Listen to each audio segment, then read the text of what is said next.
안녕하세요. 책 속에서 나를 만나는 시간입니다. 아침부터 이렇게 촉촉하게 비 내리는 토요일인데요. 오늘은 하루 종일 비가 내릴 것 같아요. 그동안 이제 날씨가 좀 무더웠었는데 이렇게 이제 비가 오니까 좋으네요. 마음도 차분해지고 집에서 이렇게 책 읽기 딱 좋은 날입니다. 오늘은 이제 마음을 어디로 향하고 있는가를 이제 소개해 드릴 건데요. 이 책은 이제 제목에서처럼 마음 닦는 책이에요. 매일 우리가 세수하고 이 닦듯이 내 마음도 하루 한 번씩 이렇게 닦아줘야 반짝반짝 이렇게 빛이 나지 않을까요? 여기에 나오는 내용은 백성욱 교수의 가르침을 담은 책으로 이제 불교 법문과 불가 여담을 이렇게 모아놓은 책인데요. 제자들에게 들려주었던 법문이나 여담 등 기억에 남는 말들을 이렇게 정리하여서 엮었습니다. 단편 이렇게 엮은 거라 뭐 지루하지 않고 재밌게 볼 수 있습니다. 좀 우화 같은 내용도 있기도 하고요. 책의 저자 백성욱 선생님은 1897년 서울에서 출생을 하셨고요. 1910년에 이제 정릉 봉국사에서 최하홍 대선사를 은사로 출가를 하셨습니다. 1919년에 독립운동에 동참을 하셨고, 그다음에 뭐 독일에서 이제 철학 박사 학위도 취득하시고, 네, 동국대학교 2대 총장으로 역임을 하셨습니다. 그리고 특이사항은요, 이 선생님은 1981년 당신이 출생한 날에 입적을 하셨어요. 그러니까 돌아가셨어요. 그날 당신이 태어난 날에. 인연을 쓰신 금화 피천득 선생님도 당신이 태어난 5월 달에 돌아가셨거든요. 근데 여기 선생님은 당신이 태어난 날에 돌아가셨다니까 보통 범상치 않은 분들은 뭔가 돌아가시는 것도 좀 저희들하고 다른 것 같아요. 자, 목차를 한번 들어가 보도록 하겠습니다. 이제 1. 마음을 어디로 향하고 있는가? 2. 마음에 그리는 대로 되어진다. 3. 아상은 몸뚱이 착이며 음탐심이다. 4. 몸으로 밝은 자리를 향해 복지어야 지혜가 밝아진다. 5. 그 한 마음 어떻게 닦나? 6. 집중과 무심은 같지 않다. 7. 지금 여기서 8. 삶을 풍요롭게 하자면 9. 밖에서 찾지 말고 그대의 마음을 들여다보아라. 10. 왜 미륵존불 하나? 11. 불가사의한 세계. 12. 모든 것을 부처님께 바쳐라. 13. 괴로움의 근본, 나를 벗어나는 가르침 금강경. 이렇게 이제 나눠져 있습니다. 자, 첫 번째 이야기로 들어가 보겠습니다. 영조의 명을 받아 사도세자를 뒤주 속에 넣어 죽게 한 사형 집행자는 구선복이라는 장군이었다. 그러나 그로서는 사도세자를 죽인다는 생각은 없었고 다만 임금의 명을 수행한다는 한 마음만 있었기에 조금도 죄책감이 없었다. 물론 그로서는 그랬었겠죠. 그 임금의 명을 받든 것 뿐이니까요. 그 후 영조의 뒤를 이어 사도세자 대시에 왕위에 오른 정조대왕은 아버지의 비참한 최후를 생각할 때마다 도무지 마음이 편치 못했다. 자신이 왕위에 오른 마당에 생부인 사도세자를 뒤주 속에 넣은 장본인이 구선복을 그냥 둘 수 없는 노릇이었다. 그래서 정조는 구선복을 차명에 처하라는 명을 내렸다. 구선복이 수레에 실려 형장으로 끌려갈 때였다. 길가에 있던 구경꾼 중 한 명이 다가와서 물었다. 당신은 무슨 죄를 지었길래 차명을 당하게 되었소?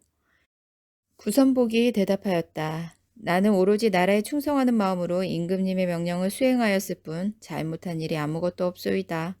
구경꾼이 말하였다. 당신이 추호도 잘못한 일이 없다면 하늘도 당신을 가엾이 여겨 죽음을 당하게 하지는 않을 것이 아니겠소? 구선복이 생각하니 그 말이 옳았다. 그는 하늘을 향해 소리쳤다. 저는 하늘을 우러 조금도 부끄러운 일을 하지 않았습니다. 원컨대 제 말이 틀림없다면 이 수레가 멈추도록 하소서. 과연 그 말이 떨어지자마자 수레가 딱 멈추더니 포졸들이 아무리 끌려고 해도 꿈쩍도 하지 않았다. 구선복의 마음에 조금도 미안함이 없었기에 하늘을 향해 외치는 순간 그 마음이 우주와 하나가 되면서 우주가 정지한 것이었다. 한편 조정에서는 난리가 났다. 차명을 받으러 가던 제인의 수레가 멈춰 움직이질 않다니 필시 무고한 사람을 죽이려 하니 하늘이 노한 것이라고 민심이 들끓을 판이었다. 그렇다고 정조로서는 아버지를 참혹하게 죽인 한 자를 돌려보낼 수도 없는 것이었다. 정조는 영특한 임금이었다. 정조는 곧 측근에게 구선복의 행적을 어릴 적부터 샅샅이 살펴 조금이라도 잘못한 일이 있으면 알아오도록 시켰다.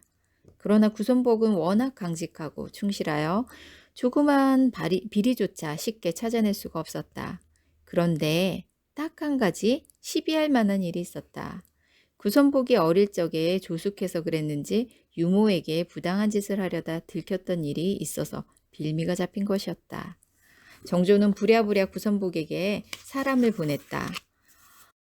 너는 어릴 적에 유모에게 못된 짓을 하려다가 들킨 일이 있지 않느냐? 그런데도 하늘을 우러러 조금도 부끄러운 일이 없다고 큰 소리 칠 수가 있단 말이냐? 구선복이 생각하니 그 일만은 마음에 걸렸다. 순간 구선복의 마음은 흔들렸고 우주와 하나 되었던 그 마음이 분리되면서 수레바퀴가 앞으로 구르기 시작하였다. 그렇게 해서 그는 차명을 당하고 말았다. 그가 그때 부끄러운 짓을 했다는 그 마음을 부처님께 바쳤더라면 좋았을 것을. 다음 장으로 한번 넘어가 보겠습니다. 아상은 몸뚱이 착이며 음탐심이다. 여기서 아상은 애고를 말합니다. 재미있는 이야기가 있어요. 한 남자가 나를 찾아와 하소연하였다. 부인을 얻으면 죽고 또 얻으면 죽고 하여 상처를 9번이나 하였다는 것이다. 그의 전생을 살펴보니 그 역시 전생의 수도승이었다. 그는 여자 생각이 머리에서 떠나지 않아 매우 괴로웠다. 그래서 빌어먹을 이 세상 여자들 다 없어져 버렸으면 좋겠어 하고 저주하곤 하였다. 그 마음이 원인이 되어 금생에 9번이나 상처를 당하는 결과를 맞이하게 된 것이다. 재미있는 이야기죠. 그러니 내가 마음이나 말을 함부로 하면 안 되겠어요. 이게 지금 하는 말이 이게 지금 당장에는 결과로 안 나타나도 다음 생에라도 이렇게 나타난다고 하니 와, 무섭네요. 어떻게 보면. 자신의 몸뚱이 착을 다스릴 수 있어야 상대를 다스릴 수 있다.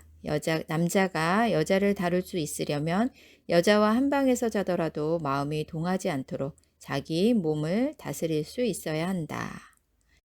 중국의 역사에는 여자 임금이 딱 한 사람 있다. 바로 당나라 측천무다. 측천무는 훌륭한 남자를 곁에 두고 국정에 대한 의견을 듣고 싶었지만 아무래도 주위의 눈총이 두려웠다. 그래서 그이는 좋은 꾀를 생각해냈다. 당대 덕망높기로 유명한 두 스님을 궁궐로 초대한 것이었다.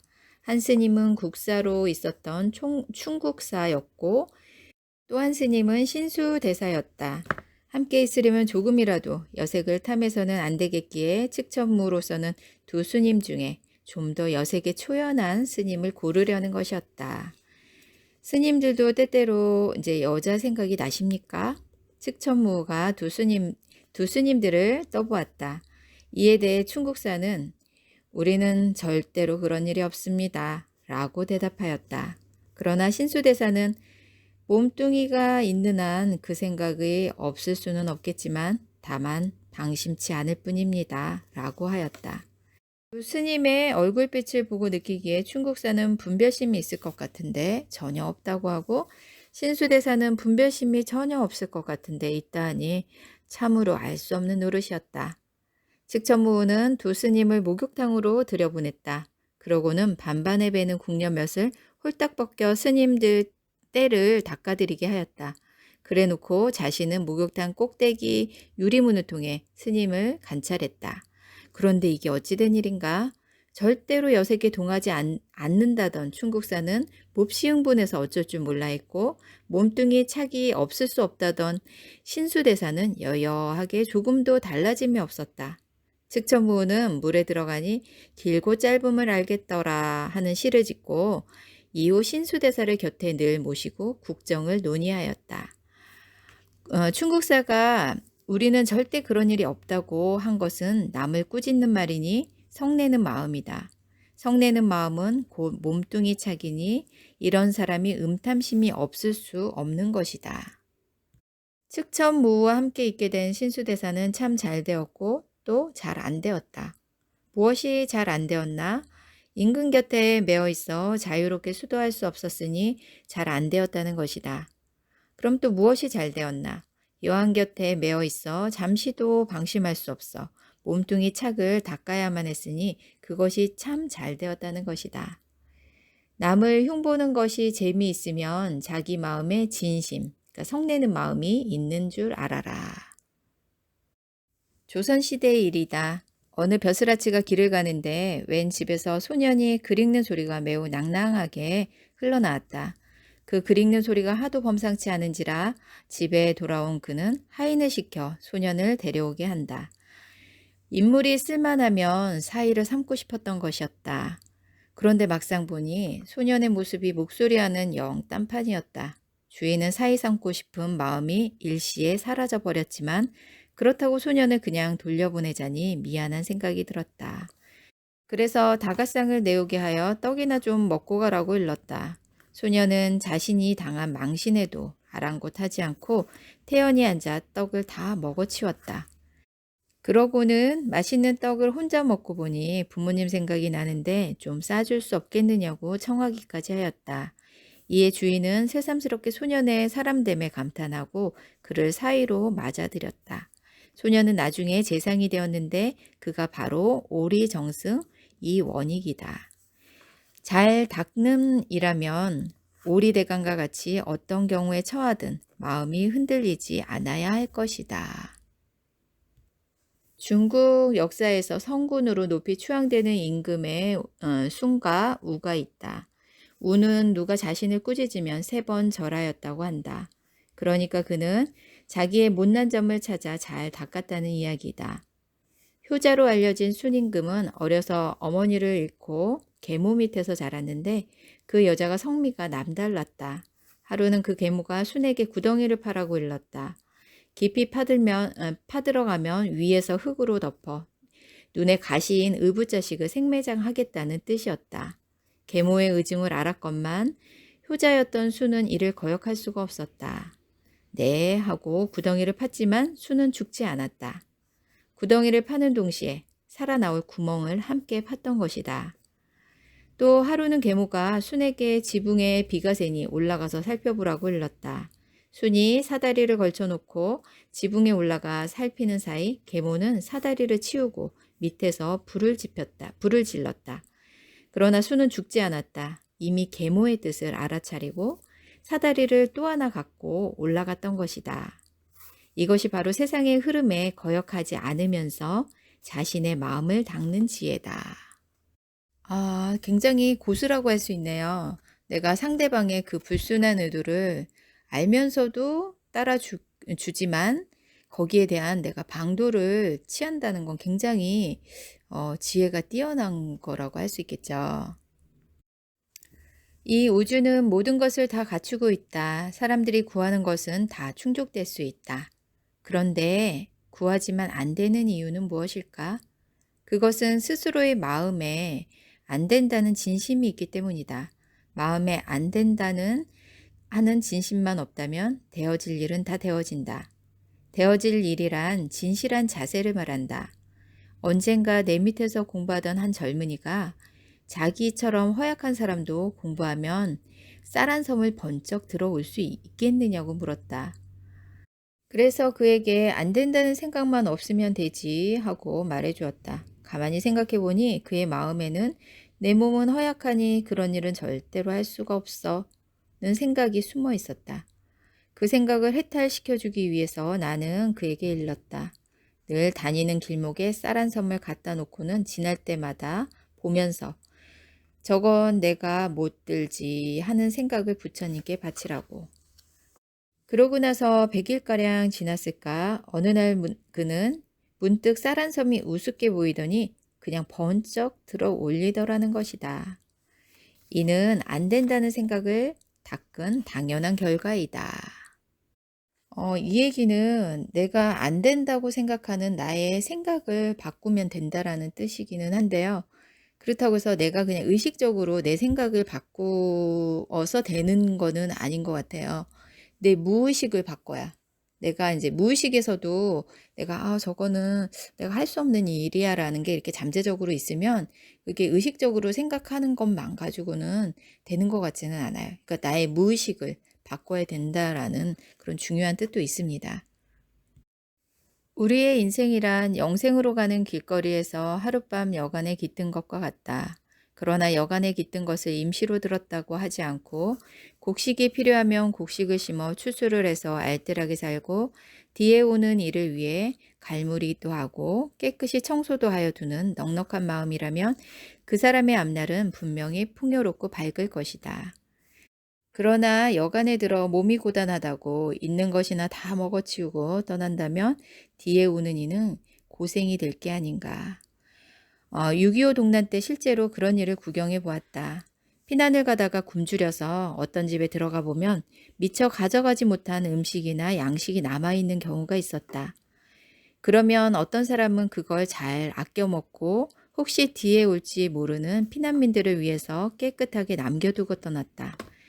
그러나 또 어떤 이들은 그걸 먹고 남은 것은 모두 싸서 짊어지고 또 못 가지고 갈 것은 불을 지르거나 심지어 남이 못 먹게 거기다 똥을 누고 가기까지 하기도 한다고 한다. 이런 마음씨의 사람들이 바로 전쟁에서 고생하는 사람들이다. 예전에 어떤 도인이 목말라 애타 물을 구해 마시게 되면 먹고 남은 물을 목이 마른 사람 먹어라 하고 버리라고 하였다. 그런 사람이 다시 또 목마른 볼을 받지 않는다는 것이었다. 그러나 달게 마시고 남은 물을 여지없이 확 쏟아내버리는 마음은 다시 목마른 볼을 받게 된다고 하였다. 자, 마음씀이 중요하다는 얘긴데요. 우리가 주변에서도 보면 내 거 아니라고 이렇게 물건을 함부로 쓴다거나 뭐 이렇게 아끼지 않고 쓰는 경우도 많이 있잖아요. 그런데 이제 그런 경우 별로 보기 좋지 않습니다. 자, 이번에는 재미있는 귀신 얘기 하나 해드릴게요. 귀신 중에는 특히 이제 독해서 다루기 어려운 귀신이 있다고 합니다. 시집 못 가고 죽은 귀신, 장가 못 들고 죽은 귀신, 그리고 도통하려다가 못하고 죽은 귀신 따위 말입니다. 그래서 한 맺힌 귀신은 주위에 피해를 주기도 하는데 그런 귀신의 악심을 해탈시키고 천도시키는 일은 오직 마음의 눈이 밝은 이라야 할 수 있다. 그렇지 못한 사람이 천도하겠다고 나섰다가는 오히려 그 사나운 귀신에게 대붙들려서 같은 귀신이 되기 일수다. 내가 금강산에 있을 때 어떤 중이 도통을 하려다가 애쓰다가 못하고 도통에 대한 한을 품은 채 세상을 떠났다고 하네요. 그렇게 악심을 내고 세상을 떠났으니 내버려 두었다가는 장안사 대중에게 큰 피해가 올 것이다. 몸은 없고 마음만 있어서 귀신이 주위에 해를 끼칠 때는 그 범위가 크지만 만일 어떤 몸이라도 받는다면 피해가 줄어들 것이라는 생각이 들었다. 사람의 몸이건 축생의 몸이건 몸을 받자면 생전에 지은 성근이 있어야 할 텐데 그래서 그 중이 복 지은 것이 있나 관찰을 하니 전에 그가 시루떡을 먹으라고 가져왔던 일이 떠올랐다. 이러한 인연으로 그는 천도가 될 수 있었다. 얼마 후 그 중이 생전에 드나들던 부엌에 사슴 한 마리가 자주 나타나는 것을 볼 수 있었다. 아, 그 스님이 사슴 몸을 받아 다시 이렇게 태어났다는 얘기네요. 우리가 이제 죽을 때 이렇게 한을 품고 가는 일은 없어야 하겠어요. 근데 진짜 사실 죽을 때 그 마음이 가장 중요하대요. 이렇게 우리가 편안하게 행복하게 그 순간을 맞이할 수 있어야 된다는 얘기겠죠. 그래서 오늘 이렇게 책의 내용을 이렇게 뭐 골라서 읽어봐 드렸는데 재밌습니다. 시간 가는 줄 몰라요. 오늘 책 읽기 굉장히 좋은 날입니다. 내 마음이 어디를 향하고 있는가도 한번 살펴보시고요. 좋은 책 한번 꺼내서 한번 읽어보시기 바랍니다. 오늘 행복한 날 되세요. 책 한번 보시고요. 행복한 날 되세요.